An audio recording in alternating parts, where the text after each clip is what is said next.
Wabarakatuh. Alhamdulillah rabbil alamin wassalatu wassalamu ala asyrafil anbiya wal mursalin sayyidina Muhammad wa ala alihi wa sahbihi ajma'in. Rabbi shrah li sadri wa yassir li amri wa hlul 'uqdatam min lisani yafqahu qawli. Amma ba'du. Kita sama kitab kita ni syarah kitab tauhid. Jilid kedua bab ke-42.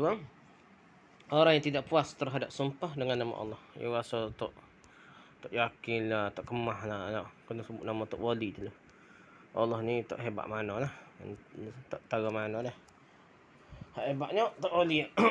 Ma ja'a fi man lam yaqna' bil halfi billah. Orang tidak puas terhadap sumpah dengan nama Allah. Lam yaqna'. Oleh Dr. Firanda Adrijada. Syarah. Maksud dari bab ini adalah tentang seseorang yang tidak mahu menerima atau tak puas hati lagi dengan sumpah orang lain kepadanya, meskipun orang tersebut telah bersumpah dengan nama Allah. Wallahi tak ingat juga. Tak percaya lagi.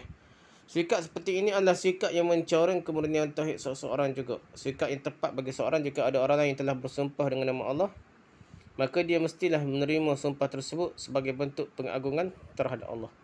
Maka percaya kau itu matlamatnya kita hormat pada Allah. Nama Allah ni. Pengagungannya terhadap Allah Subhanahu Wa Taala.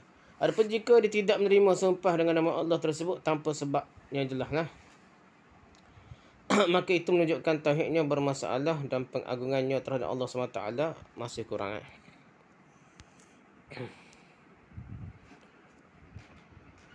Boleh rujuk Taisir Al-Aziz Al-Hamid Islam bin Abdullah Al-Syekh juz 1 kisah 516.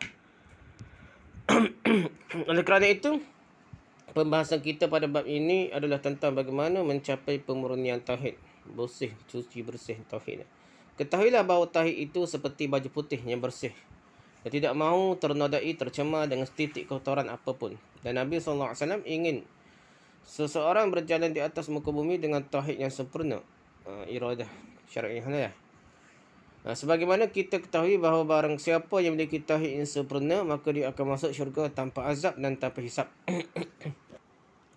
Oleh kerana itulah seorang hendaknya berusaha sedaya upaya menjaga kemurnian tauhidnya seboleh mungkin. Jika seorang merasai bahawa ada sedikit kekotoran pada noda pada tauhidnya, maka hendaklah dia membersihkannya dengan segera. Di antara hal yang dapat mengotori kemurnian tauhid adalah seorang yang tidak menerima sumpah orang lain meskipun orang tersebut telah bersumpah dengan nama Allah. Dalil dia diriwayatkan dari Ibnu Umar radhiyallahu anhu bahawa Nabi sallallahu alaihi wasallam bersabda, la tahlifu bi abaikum man hulif lahu billah falyusaddiq wa man hulif lahu billah falyarda wa man lam yarda falaysa minallah. Janganlah kalian bersumpah dengan nama nenek moyang kalian. Barang siapa yang bersumpah dengan nama Allah, hendaknya dia jujur. Dan barang siapa yang diberi sumpah dengan nama Allah, hendaknya dia redha. Terimalah. Barang siapa yang tidak redha menerima sumpah tersebut, maka dia bukan dari Allah. Hadis Ibnu Majah dengan sanad yang hasan. Ada beberapa faedah yang boleh kita ambil dari hadis ini. Pertama, larangan bersumpah dengan nama nenek moyang, tok nenek moyang. Allah ni mungkin tok nenek moyang, tok wali yang salah lah. Dulu tok nenek moyang, roh tok nenek tu. Kalau Cina, India, Cina, gapai Buddha, gapai ada lagi lah. Nenek moyang dia. Kalau bersumpah kau mitok hajat gapai nenek moyang. Lah ni sumpah dengan nama tok wali pula dah ganti nenek moyang, sumpah je. Sebagaimana Nabi SAW sebutkan dalam hadis ini, la tahlifu bi abaikum, janganlah kalian bersumpah dengan nama nenek moyang kalian. Merupakan kebiasaan orang-orang Arab jahiliah dahulu adalah mereka bersumpah dengan nenek moyang mereka sebagai bentuk penghormatan terhadap nenek moyang, kabilah atau suku mereka, dan menunjukkan keseriusan mereka dalam bersumpah. Nak tunjuk serius untuk berlawak ni, tak tipu, dia bersumpah dengan nama nenek moyang. Kena hebat untuk nenek moyang dia lah. Syarah Sahih Bukhari Ibn Battah juzuk ke-6 kisah 6. Akan tetapi kemudian Nabi SAW melarang untuk bersumpah dengan nama nenek moyang, kerana bersumpah dengan selain nama Allah adalah syirik. Pengagungan terhadap nenek moyang itu syirik. Sepatutnya Allah sahaja yang boleh diagungkan seumpama sumpah. Para ulama mengatakan bahawa tidak ada mafhum mukhalafah, pemahaman kebalikan dalam lafaz sabda Nabi SAW ini. Maksudnya ketika Nabi SAW berkata agar janganlah kalian bersumpah dengan nama bapa-bapa kalian, jangan sampai difahami bahawa boleh bersumpah dengan selain nama nenek moyang, tak boleh juga dah. Tak wali ke apa, tak boleh juga serupa. Maka para ulama menegaskan lafaz ini tidak memiliki mafhum mukhalafah, kerana dalam kaedah usul fiqh kaedah usul disebutkan bahawa lafaz ini keluar kerana kebanyakan terjadi seperti itu, sehingga disebutkan secara khusus namun tidak ada mafhum mukhalafahnya. Bukan mafhum mukhalafah sini, maksudnya contoh yang biasa orang Arab ni itu kata boleh tak adi pula dah. Contoh seperti dalam sebuah hadis, nota ketiga, lihat syarah Al-Kawkabul Munir Ibn Najjar Al-Futuhi juzuk ketiga muka 490. Contoh seperti dalam sebuah hadis, idza walaghal kalbu fi ina'i ahadikum falyurikhu thumma liyaghsilhu sab'a mirarin. Apabila seekor anjing menjulurkan lidahnya, yakni menjilat kepada bejana bekah, tapawai atau bekah salah seorang dari kalian, hendaklah dia menumpahkannya dan mencucikannya 7 kali. Hadis riwayat Muslim nombor 279. Maka hadis ini juga jangan difahami bahawa selain air yang ada dalam bejana seperti di gelas, mangkuk, piring dan sebagainya, tidak mengapa airnya tidak ditumpahkan meskipun telah jilat oleh anjing. Disebutkan bejana kerana pada bejana lah sering terjadi hal tersebut, bekah gitulah. Maka bukan bererti tidak disebutkannya selain bejana itu menunjukkan bahawa selain daripada itu tidak mengapa.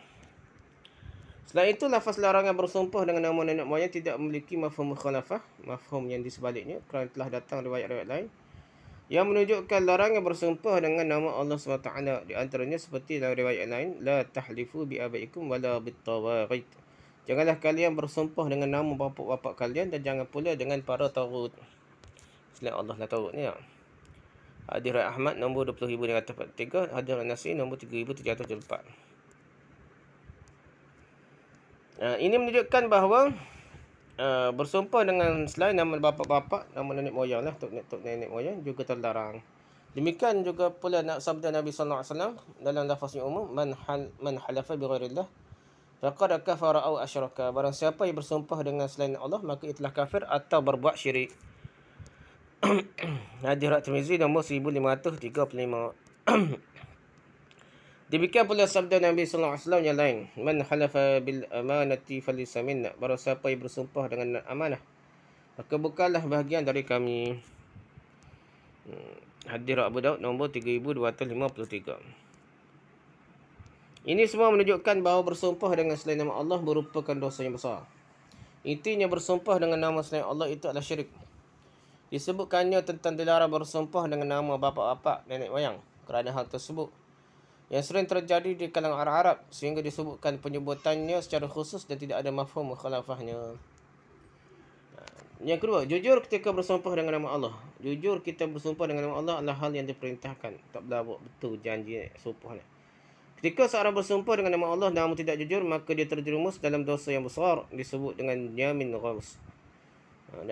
Sebagaimana sabda Nabi sallallahu alaihi wasallam, al-kabair al-isyraqu billah wa 'uququl walidaini wa qatlun nafsi wal yaminul ghamus. Dosa besar ialah menyekutukan Allah, durhaka kepada orang tua, membunuh dan bersumpah palsu. Hadis Bukhari nombor 1075. Sumpah palsu disebut dengan nama al-yaminul ghamus, sumpah yang menenggelamkan maksudnya. Al-yaminul ghamus, sumpah yang menenggelamkan. Kerana sumpah tersebut menenggelamkan pelakunya ke dalam dosa, kemudian menenggelamkannya ke dalam neraka pula. Lihat Fathul Bari juzuk 11 muka surat 555.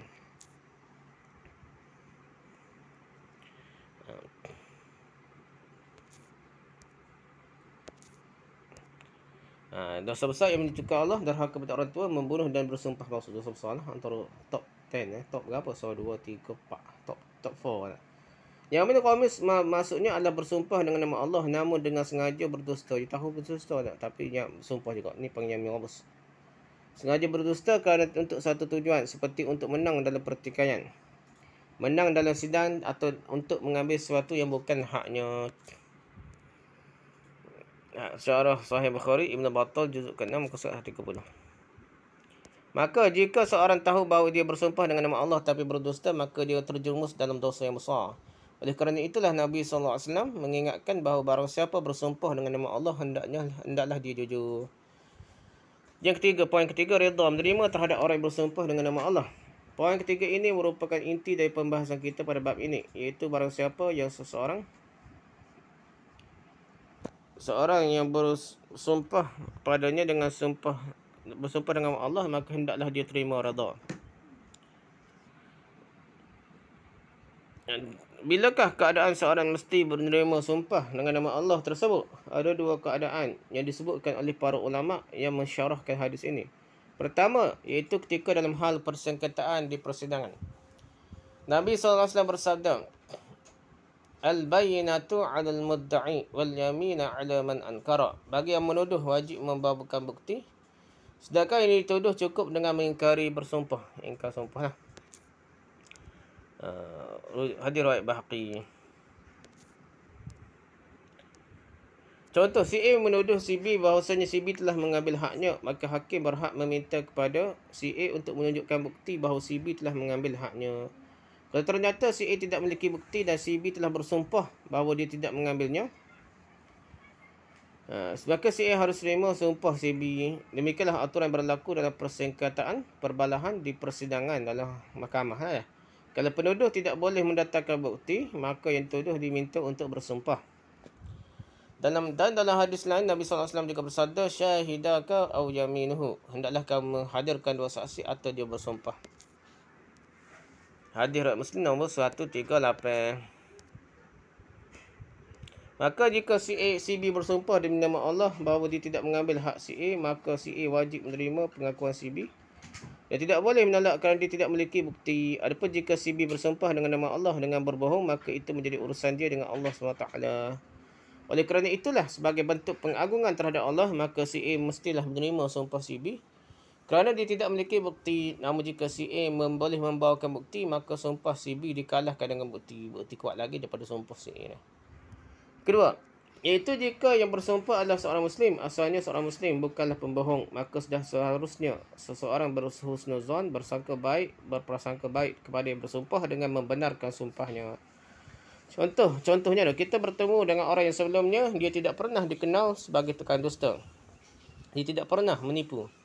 Dan dia seorang Muslim, akan tetapi kemudian dia dituduh mencuri. Maka hukum asalnya kita berhusnuzan, bersangka baik kepadanya. Terlebih lagi apabila dia sudah bersumpah dengan nama Allah. Dia kata, demi Allah aku tak curi. Kita terimalah. Kalau saya tidak terkenal curi.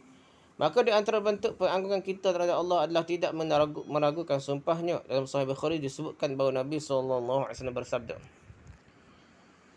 Ru'a Isa bin Maryam rajulan yasriqu faqalahu asaraqta qala kalla wallahi alladhi la ilaha illahu faqala Isa amantu billah wa kadzdzabtu aini wa fi Muslim wa kadzdzabtu nafsi. Nabi Isa AS melihat ada seorang sedang mencuri, lalu dia bertanya padanya, apakah kamu mencuri? Orang itu menjawab, tidak, demi Allah yang tidak ada ilah yang berhak disembah selain dia. Maka Isa berkata, aku beriman kepada Allah dan aku dustakan penglihatan mataku, dan riwayat Muslim, dan aku dustakan diriku. Hadis riwayat Bukhari nombor 3444. Lihatlah Nabi Isa AS, beliau sangat mengagungkan Allah SWT sampai-sampai dia rela mendustakan penglihatannya atau dirinya yang jelas-jelas melihat orang tersebut mencuri. Namun kerana orang tersebut bersumpah dengan nama Allah bahawa dia tidak mencuri, maka beliau membenarkan sumpahnya. Mungkin kita melihat bahawa perkara seperti ini merupakan perkara yang aneh. Kerana asalnya telah jelas bahawa orang tersebut mencuri, akan tetapi para ulama menjelaskan bahawasanya perkara seperti ini hanya dibawakan pada orang yang zahirnya diketahui sebagai orang yang baik sahaja. Dia terkenal baik, tiba-tiba nampak macam curi. Kena sangka baiklah, salah tengok gambar. Bahkan para ulama mengatakan bahawa mungkin Nabi Isa AS memberi uzur kepada orang tersebut dengan banyak kemungkinan yang lain. Kita tak tahu dah. Maka dari itulah, apabila orang yang telah dikenal sebagai pendusta atau tukang tipu, maka meskipun dia bersumpah dengan nama Allah, sumpahnya tidak wajib untuk diterima. Yang keempat, orang yang tidak redha dengan orang yang bersumpah dengan nama Allah telah melakukan dosa besar. Di antara sabda Nabi SAW dalam lafaz hadis tersebut adalah, wa man lam yarda falaysa minallah. Siapa tidak redha menerima sumpah tersebut, maka lepaslah dia dari Allah. Maka para ulama menjelaskan bahawa ungkapan falaysa minallah bukan dari Allah dan falaysa minna bukan dari kami merupakan kalimah yang menunjukkan bahawa perkara itu adalah dosa besar. Oleh kerana itu, jika ada orang yang tidak redha dengan orang yang bersumpah dengan nama Allah, sementara yang bersumpah adalah seorang Muslim yang dikenali jujur, maka dia terjerumus dalam dosa besar kerana meragukan orang yang bersumpah dengan nama Allah. Kalau sekiranya orang yang boleh tidak redha, tidak menerima dengan orang yang bersumpah dengan nama Allah, maka dengan nama siapa orang tersebut akan bersumpah. Sedangkan bersumpah dengan selain Allah adalah dosa besar. Yang lain pun ada dosa besar. Oleh kerana itulah orang yang tidak redha dengan seseorang bersumpah dengan nama Allah telah melakukan dosa yang besar dan tauhidnya menjadi tercoreng kerana tidak memiliki bentuk pengagungan terhadap Allah SWT. Kurang mengagungkan terhadap Allah SWT. Kandungan pada bab ini larangan untuk bersumpah dengan menyebut nama nenek moyang, tok guru, tok wali ke apa. Diperintahkan pada orang yang diberi sumpah dengan nama Allah untuk redha menerimanya. Yang ketiga, ancaman bagi orang yang tidak redha menerima sumpah dengan nama Allah. Wallahu a'lam. Subhanakallahumma wa bihamdika, subhanakallahumma wa bihamdika, asyhadu an la ilaha illa anta, astaghfiruka wa atubu ilaik. Assalamualaikum warahmatullahi wabarakatuh.